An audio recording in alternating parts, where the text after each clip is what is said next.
ఓం శాంతి. ఈరోజు మురళీ డేటు 26 మార్చి 2024. బాబా చెప్తున్నారు, మధురమైన పిల్లలు స్వయాన్ని ఆత్మ బాయి అంటే సోదరాత్మగా భావించి పరస్పరంలో ఆత్మిక ప్రేమను కలిగి ఉండండి. సతో ప్రధానముగా అవ్వాలి అంటే అసలు ఎవరిలోని లోపాలను అంటే ఎవరి బలహీనతలను చూడకండి. ఈరోజు మురళీలోని ప్రశ్న, ఏ ఆధారంతో తండ్రి నుండి పదమాల వారసత్వం తీసుకోగలుగుతారు? సమాధానము, తండ్రి నుండి పదమాల వారసత్వం తీసుకునేందుకు స్మృతి యాత్రలో ఉండండి. ఒక్క తండ్రి తప్ప ఇతర విషయాలన్నీ మర్చిపోతూ ఉండండి. ఫలానా వారు ఇలా చేస్తారు, వారు ఇటువంటి వారు, వారు అటువంటి వారు, ఇలాంటి విషయాలలో సమయాన్ని వృధా చేసుకోకండి. గమ్యమైతే చాలా గొప్పది, అందువలన సదా సతోప్రధానముగా అవ్వాలి అనే లక్ష్యం పెట్టుకోండి. తండ్రి ప్రేమలో హత్తుకుని ఉండండి. స్వయాన్ని సూక్ష్మంగా చెక్ చేసుకుంటూ ఉండండి. అప్పుడే వారసత్వమును పూర్తిగా తీసుకోగలుగుతారు. ఓం శాంతి. అనంతమైన తండ్రి మళ్ళీ సతోప్రధానంగా తయారు చేస్తున్నారని ఇక్కడ కూర్చున్న పిల్లలైన మీకు తెలుసు.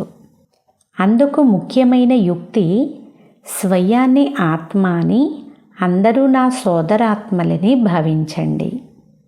మీకు పరస్పరంలో చాలా ఆత్మిక ప్రేమ ఉండాలి అని ముఖ్యమైన శిక్షణ ఇస్తున్నారు. ఇంతకు ముందు ఉండేది, ఇప్పుడు లేదు. మూలవతనంలో ప్రేమ అనే మాటే ఉండదు. కనుక అనంతమైన తండ్రి వచ్చి శిక్షణ ఇస్తున్నారు. ఈరోజు రేపు అంటూ సమయం గడిచిపోతూ ఉంది. రోజులు, నెలలు, సంవత్సరాలు గడిచిపోతున్నాయి. మీరు ఈ లక్ష్మీనారాయణులుగా ఉండేవారు అని తండ్రి తెలియచేశారు. అలా మిమ్మల్ని ఎవరు తయారు చేశారు? మీరు క్రిందికి ఎలా దిగజారారో కూడా తండ్రి తెలియచేశారు. పైనుండి క్రిందకు దిగుతూ సమయం గడిచిపోతూ ఉంది. ఆ రోజులు పోయాయి, మాసాలు పోయాయి, సంవత్సరాలు పోయాయి, సమయము పోయింది. మొట్టమొదట మనం సతోప్రధానంగా ఉండేవారము అని మీకు తెలుసు. పరస్పరంలో మనకు చాలా ప్రేమ ఉండేది.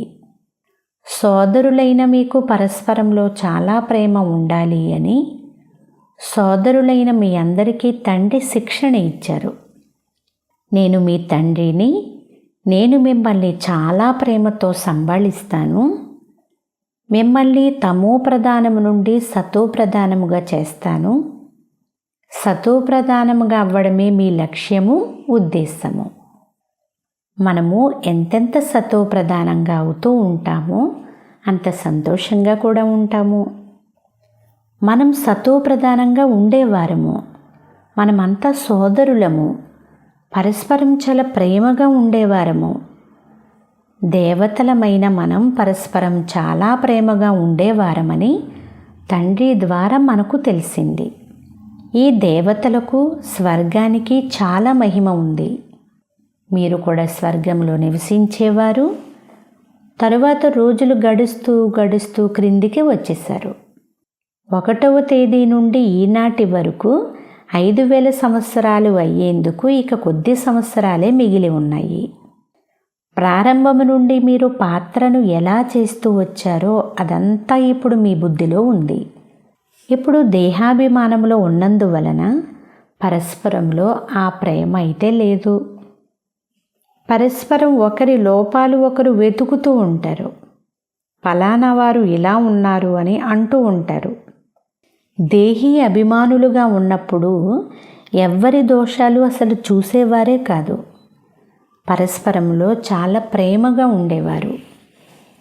ఇప్పుడు మళ్ళీ అదే స్థితిని ధారణ చెయ్యాలి. ఇప్పుడు పరస్పరము ఏ దృష్టితో చూస్తారు అంటే కోట్లాడుకుంటూ, జగడాలాడుకుంటూ ఉంటారు. ఇప్పుడు ఇది ఎలా సమాప్తం అవ్వాలి? పిల్లలు, మీరే సతోప్రధాన పూజ్య దేవీ దేవతలుగా ఉండేవారు అని బాబా మనకు అర్థం చేయిస్తున్నారు. మళ్ళీ తరువాత మెల్లమెల్లగా క్రిందికి దిగజారుతూ తమో ప్రధానంగా అయిపోయారు. మీరు ఎంత మధురంగా ఉండేవారు, ఇప్పుడు మళ్ళీ అంత మధురంగా అవ్వండి. మీరు సుఖదాయిలుగా ఉండేవారు, ఇప్పుడు దుఃఖదాయిలుగా అయిపోయారు. రావణ రాజ్యములో ఒకరికొకరు దుఃఖం ఇచ్చేందుకు కామఖడ్గమును ఉపయోగించసాగారు. సతో ప్రధానంగా ఉన్నప్పుడు కామఖడ్గమును ఉపయోగించేవారే కాదు. ఈ 5 వికారాలు మీకు పెద్ద శత్రువులు. ఇది వికారీ ప్రపంచము. రామరాజ్యమని దేనిని అంటారో, రావణ రాజ్యమని దేనిని అంటారో కూడా మీకు తెలుసు. రోజులు గడుస్తూ గడుస్తూ సత్యయుగము, త్రేత, ద్వాపర యుగాలు పూర్తి అయ్యాయి. ఇప్పుడైతే కలియుగం కూడా పూర్తి కానున్నది. మీరే సతో ప్రధానము నుండి తమో ప్రధానంగా అయిపోయారు. మీ ఆత్మిక సంతోషం అదృశ్యమైపోయింది. మీ ఆయువు కూడా తగ్గిపోయింది. ఇప్పుడు నేను వచ్చాను, మిమ్మల్ని తప్పకుండా సతో ప్రధానంగా చేస్తాను అని బాబా అంటున్నారు. పతిత పావన రమ్మని మీరే కదా నన్ను పిలిచారు. 5000 సంవత్సరాల తరువాత సంగమయుగం వచ్చినప్పుడు నేను వస్తాను అని తండ్రి అర్థం చేయించారు. ఇప్పుడు మీరు స్వయాన్ని ఆత్మగా భావించి నన్ను స్మృతి చెయ్యండి. ఎంతగా స్మృతి చేస్తారో అంతగా మీలోని లోపాలు తొలగిపోతూ ఉంటాయి. మీరు సతో ప్రధానంగా ఉన్నప్పుడు మీలో ఎలాంటి దోషాలు లేవు. మీరు దేవీ దేవతలని పిలిపించుకునేవారు. ఇప్పుడు ఆ లోపాలు ఎలా తొలగిపోతాయి? ఆత్మకే అశాంతి కలుగుతుంది. మేము అశాంతిగా ఎందుకు అయ్యాము అని స్వయాన్ని చెక్ చేసుకోండి. మనము బాయిగా ఉన్నప్పుడు మనకు చాలా ప్రేమ ఉండేది. ఇప్పుడు మళ్ళీ అదే తండ్రి వచ్చారు. స్వయాన్ని ఆత్మలుగా బాయిగా భావించమని చెప్తున్నారు. పరస్పరంలో ప్రేమగా ఉండండి. దేహాభిమానంలోకి వచ్చినందువలన ఒకరిలో ఒకరు లోపాలు వెతుకుతూ ఉన్నారు. ఉన్నతమైన పదవి పొందేందుకు పురుషార్థం చేయమని తండ్రి చెప్తున్నారు. మనల్ని సంపన్నముగా చేసే వారసత్వమును మనకు తండ్రి ఇచ్చారని మీకు తెలుసు. ఇప్పుడు మళ్ళీ తండ్రి వచ్చారు కనుక మనం వారి మతమును అనుసరించి మళ్ళీ పూర్తి వారసత్వమును ఎందుకు తీసుకురాదు? మనమే దేవతలుగా ఉండి మళ్ళీ 84 జన్మలు తీసుకున్నాము. మధురాతి మధురమైన పిల్లలైన మీరు ఎంత స్థిరంగా ఉండేవారు. ఎలాంటి అభిప్రాయ భేదాలు ఉండేవి కాదు. ఎవ్వరిని నిందించేవారు కాదు. ఇప్పుడు ఇంకా ఏవో కొన్ని లోపాలు ఉన్నాయి. వాటన్నిటిని తొలగించి వెయ్యాలి. మనమంతా సోదరులమే. ఒక్క తండ్రిని మాత్రమే స్మృతి చెయ్యాలి. ఇప్పుడు సతో ప్రధానంగా ఎలా అవ్వాలి అనే చింత మీకుంది. ఫలానా వారు ఇలా ఉన్నారు, ఇతను ఇలా చేశారు, ఇలాంటి విషయాలన్నింటినీ మర్చిపోండి. ఇవన్నీ వదిలేసి స్వయాన్ని ఆత్మగా భావించండి. ఇప్పుడు సతో ప్రధానంగా అయ్యేందుకు పురుషార్థం చెయ్యండి. దేహాభిమానంలోకి వచ్చినందువలన అవగుణాలను చూస్తారు. స్వయాన్ని ఆత్మగా భావించి తండ్రిని స్మృతి చెయ్యండి. ఆత్మను చూస్తూ ఉంటే గుణాలే కనిపిస్తాయి. అందరినీ గుణవంతులుగా చేసేందుకు ప్రయత్నించండి. ఎవరు ఎలాంటి తప్పుడు మాటలు మాట్లాడినా, ఏం చేసినా సరే లెక్క చేయకండి. తమో గుణిగా రజో ప్రధానంగా ఉన్నందువలన వారి నడవడిక అలాగే ఉంటుంది అని భావించండి. అందరికంటే గుణవంతులు తండ్రియే కనుక తండ్రి నుండే గుణాలను గ్రహించండి. ఇతర విషయాలన్నీ వదిలేయండి, అవగుణాలు వదిలేయండి, కానీ గుణాలను మాత్రం ధారణ చెయ్యండి. తండ్రి ఎంతో గుణవంతులుగా చేస్తారు. పిల్లలైన మీరు కూడా గుణవంతులుగా అవ్వాలని తండ్రి చెప్తున్నారు. తండ్రి సుఖమునిచ్చేవారు, మరి మనం కూడా సుఖదాయులుగా అవ్వాలి. మనం సతో ప్రధానముగా అవ్వాలి అనే చింత ఉండాలి. ఏ ఇతర మాటలు వినకండి, ఎవ్వరిని నిందించకండి. అందరిలోనూ ఏదో ఒక లోపం ఉంటుంది. ఆ లోపమును వారు అర్థం చేసుకోలేరు, కానీ వీరిలో ఈ లోపం ఉంది అని ఇతరులకు అర్థమవుతుంది. స్వయాన్ని చాలా మంచివారము అని భావిస్తారు, కానీ ఎక్కడో ఒక చోట తప్పు మాటలు వెలువడుతూ ఉంటాయి. సతో ప్రధాన స్థితిలో ఇటువంటి మాటలు ఉండవు.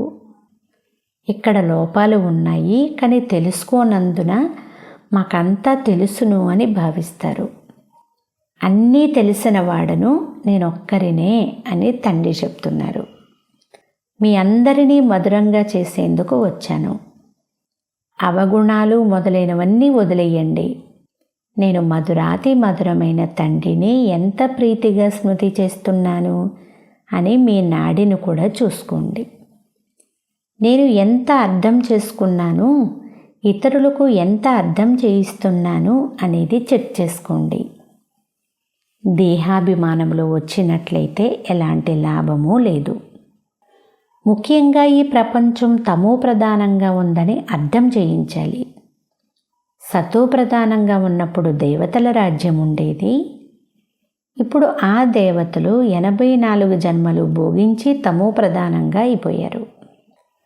భారతవాసీలే పూర్తి తమో ప్రధానం అయిపోయారు. మళ్ళీ వారే సతో ప్రధానంగా కూడా అవుతారు. ఇతరులెవ్వరినీ సతో ప్రధానమని ఈ విధంగా చెప్పలేరు కూడా. సత్యయుగంలో ఏ ఇతర ధర్మము ఉండదు. మీరు అనేక సార్లు తమో ప్రధానం నుండి సతో ప్రధానంగా అయ్యారు. ఇప్పుడు మళ్ళీ సతో ప్రధానంగా అవ్వండి. శ్రీమతాన్ని అనుసరించి నన్ను స్మృతి చెయ్యండి. ఇదొక్కటే చింత ఉండాలి. తలపైన చాలా పాపభారం ఉంది. తండ్రి ఇప్పుడు మేలుకొలిపారు. దేవతల ముందుకు వెళ్ళి మేము వికారులము అని అంటారు. ఎందుకంటే దేవతల్లో పవిత్రత శక్తి ఉంది. అందువలన వారి ముందుకు వెళ్ళి వికారులము అని చెప్పుకుంటారు. ఇంటికి వెళ్తూనే మళ్ళీ మర్చిపోతారు. దేవతల ముందుకు వెళ్ళినప్పుడే స్వయం పైన అసహ్యం అనేది కలుగుతుంది. మళ్ళీ ఇంటికి వెళ్ళినప్పుడు ఇంకెలాంటి అసహ్యం అనేది ఉండదు. దేవతలను ఇలా చేసింది ఎవరు అని కూడా అసలు ఆలోచన చెయ్యరు. దేవతలుగా అవ్వాలి అంటే చదువును తప్పకుండా చదవండి. శ్రీమతాన్ని అనుసరించాల్సి వస్తుంది. మొట్టమొదటి సతో ప్రధానంగా అవ్వాలి.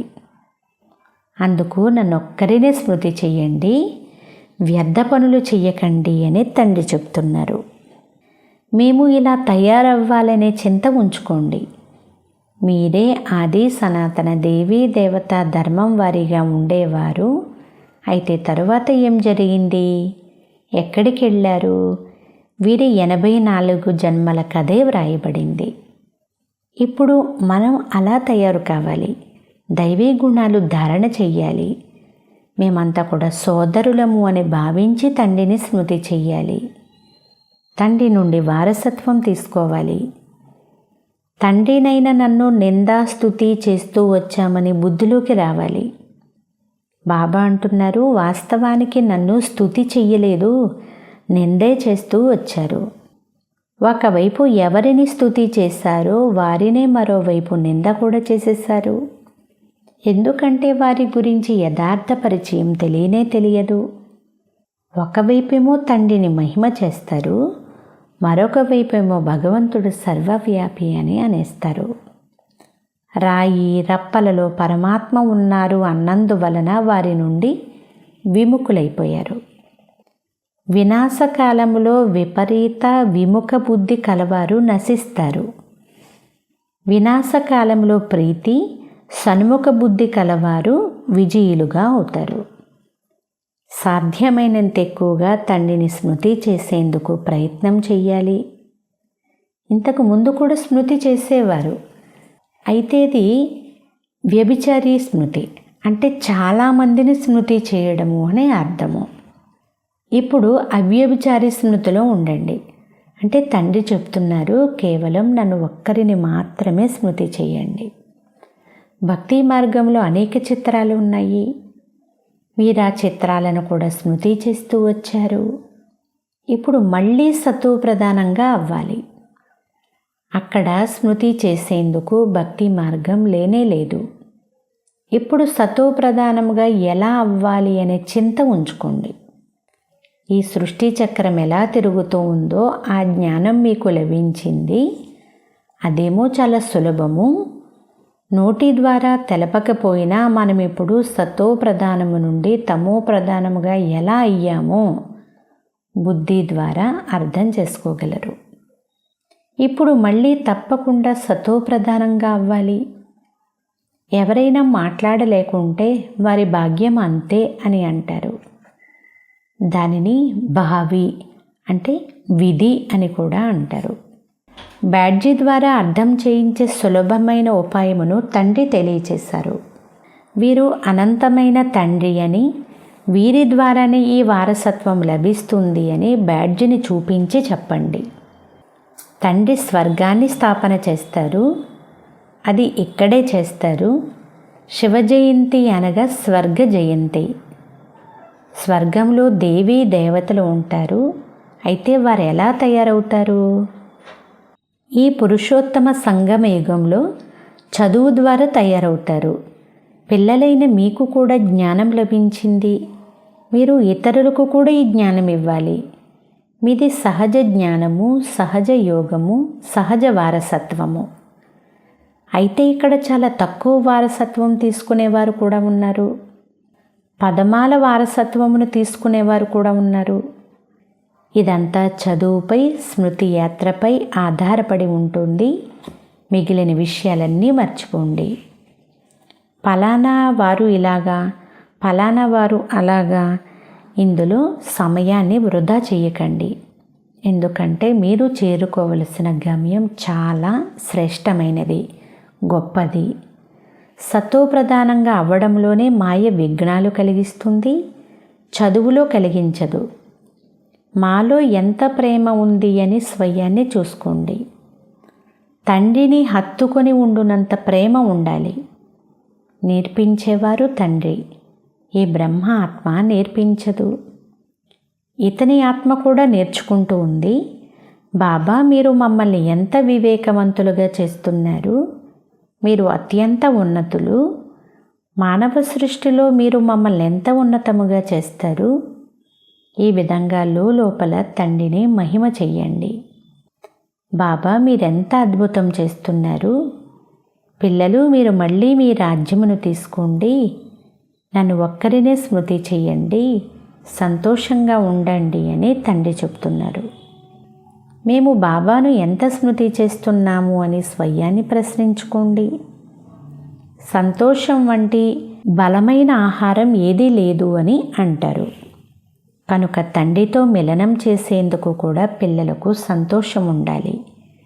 కానీ పిల్లల్లో అంత ఖుషి ఉండడం లేదు. లేకుంటే చాలా చాలా సంతోషం ఉండాలని వివేకం చెప్తుంది. ఈ చదువు ద్వారా మేము రాజులుగా అయ్యేవారము. మేము అనంతమైన తండ్రి పిల్లలము. సుప్రీం తండ్రి మమ్మల్ని చదివిస్తున్నారు అని లోపల మననం చెయ్యాలి. బాబా ఎంత దయాహృదయులు. వారు కూర్చుని పిల్లలైన మీకు కొత్త కొత్త విషయాలు వినిపిస్తున్నారు. ఇప్పుడు మీ బుద్ధిలో ఇతరులెవ్వరి స్మృతి కూడా లేదు. కేవలం ఎవ్వరి బుద్ధిలోనూ లేనటువంటి కొత్త కొత్త విషయాలు మాత్రమే ఇప్పుడు మీ బుద్ధిలో ఉన్నాయి అని బాబా అంటున్నారు. అచ్చా, మధురాతి మధురమైన అపరూపమైన పిల్లలకు మాతాపిత బాబ్దాదాల ప్రియ స్మృతులు మరియు గుడ్ మార్నింగ్.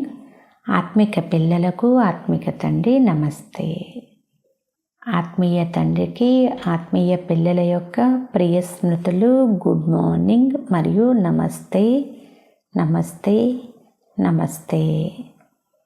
ధారణ కొరకు ముఖ్య సారము. ఫస్ట్ పాయింట్, ఆత్మాభిమాని స్థితిని ధారణ చేసి సుఖదాయులుగా అవ్వాలి. ఎవరిలోనూ లోపాలను వెతకరాదు. పరస్పరం చాలా చాలా ప్రేమతో ఉండాలి. అభిప్రాయ భేదాలు ఉండకూడదు. సెకండ్ పాయింట్, ఇతర విషయాలన్నీ వదిలి ఒక్క తండ్రి నుండి మాత్రమే గుణాలను గ్రహించాలి.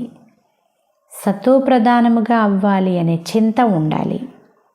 ఎవ్వరి విషయాలు వినరాదు, ఎవ్వరిని నిందించరాదు, అంతా నాకే తెలుసు అని అనుకోకూడదు. అంటే మియామిట్టుగా అవ్వకూడదు.